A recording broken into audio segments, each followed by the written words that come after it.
Hello everyone. Today we're here with Amina, who's gonna share with us her story, which is very inspirational by the way. Amina left France mainly because of discrimination and because she never felt accepted of who she is. She has been in London for less than 3 years and she's developing her business. We're excited to learn more about that. So thank you very much for being here with me, Amina. I'm very glad you accepted my invitation. Thank you for inviting me. It's a great honor for me. And I would be very glad to hear your story. So let me start by asking you, where are you coming from? So originally I'm from Algeria. I was born in Algeria. I went to France when I was 1, so with my parents. And I've been raised in France. So all my life is in France. I'm French as well. And I've been living in UK since now 2 years and a half now. So from what I saw on your social media, you're very into health and wellness. Tell me a bit more about that. How did it start? Did you grow up like that or you became along your journey? To be honest, so it's really like started when I came here in UK. So because when I came here in the beginning, so I was working like 12 hours a day, 7 days on 7 days. Oh my god. So after 8 months, my body was like dead. I was exhausted. I remember I spent 3 weeks in my bed. And after that, I realized that, life is not only about working, it's as well what you have all around, So I need to take care of myself, and taking care of yourself is obviously about what you eat, but your activities, people that you meet, people that they are around you as well. I also saw that you're an entrepreneur and you're probably developing a business. I would love to know more about that. So yeah, I'm developing my skincare brand. And it started, so I've got a master's degree in formulation, and I was in pharmaceutical industry and cosmetic industry. So I always wanted to work in pharmaceutical industry. I was really inspired. I want to develop medicine to help people. And I couldn't find a job in laboratories. So I was, just have a first foot on the pharmaceutical industry, and maybe later I can find. So slowly in the pharmacy we sell a lot of like cosmetic and skincare brands, and especially with the COVID, people they are more and more asking about natural things because they know that to have a good immunity you need to take care of yourself, right? So they were asking, what, do you have something more natural? Do you have something more natural? Do you have something natural? And slowly it came to me. I was, what? People are looking for natural things, and it's not that easy, to be honest. Yes, there are more and more natural and natural things around us, but it's not that easy.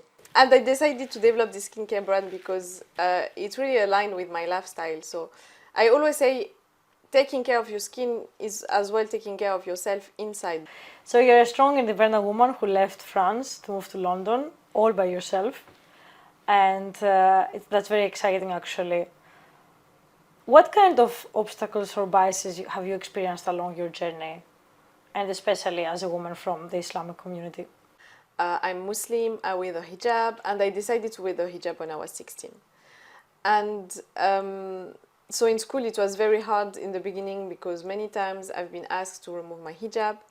And for example, so in France, there is a law saying like under 18 you can't wear the hijab. So I used to remove my hijab at school.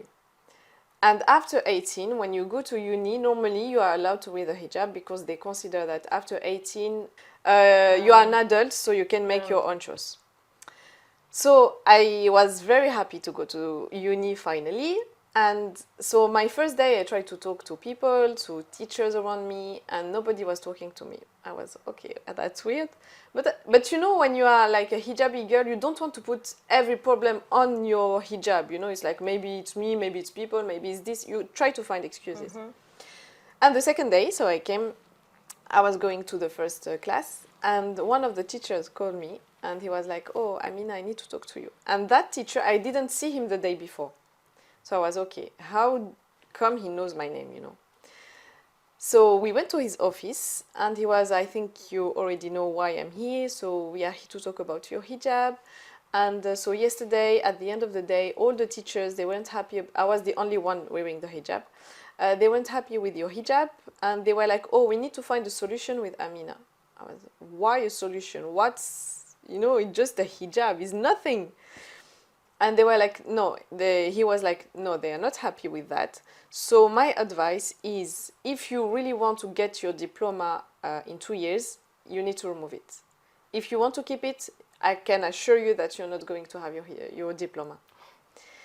So, and at that time I was 18, you know, you are young, you're not confident, and you are scared, like, oh, what am I going to do if I'm not here, you know, I want to have like some studies. And so I remember I removed my scarf in his office, in front of him. Like, every time I talk about it, it's not that easy, because it's like, maybe for other people, and I completely understand, it's maybe just a scarf on the head for them, but for me it's like, it's me, you know, it's like, it's like now I tell you remove your eyes, you know, so it's not that easy. And I remember I removed my scarf, I was crying, and he was, yeah, I know it's hard, but you have to do it. And anyway, so after that, yeah, I removed my scarf. And how do you feel about the progress with women's rights and in general, and more particularly within the Muslim community?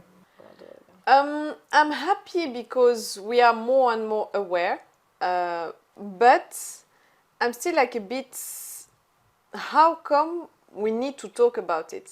So it means there is a problem somewhere, you know. And for example, we never say men rights, we always say women rights. If you could share the biggest lesson you have learned so far, what that would be? My biggest lesson is, don't wait for anybody. Like, you are your own saver.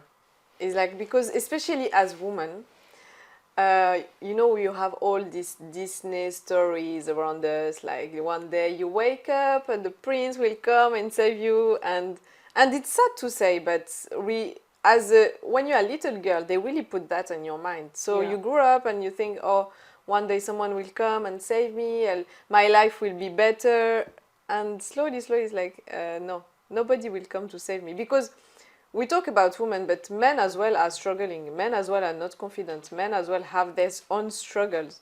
What would be the biggest advice you could give to a young woman like yourself that is moving to a different country and trying to overcome barriers? And I would say to be positive, but I know that nowadays when they say be positive is think you are always happy, you always think positive thought. No, being positive is thinking or believing that tomorrow can be better than today if you are struggling.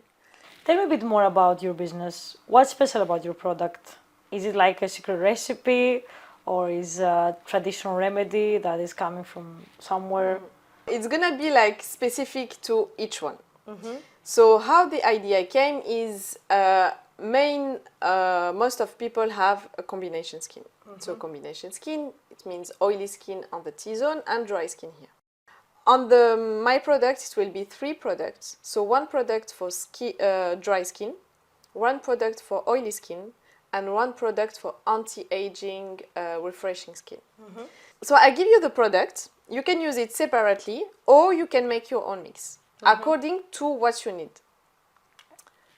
And I can imagine it's quite natural. Yes, right? Everything is 100% natural. It's organic as well. And the anti-aging skin is my baby product, because it's the prickly pear oil, and it's a product usually from Mediterranean parts like Algeria, Morocco, Tunisia, and I wanted to bring my origin in my product.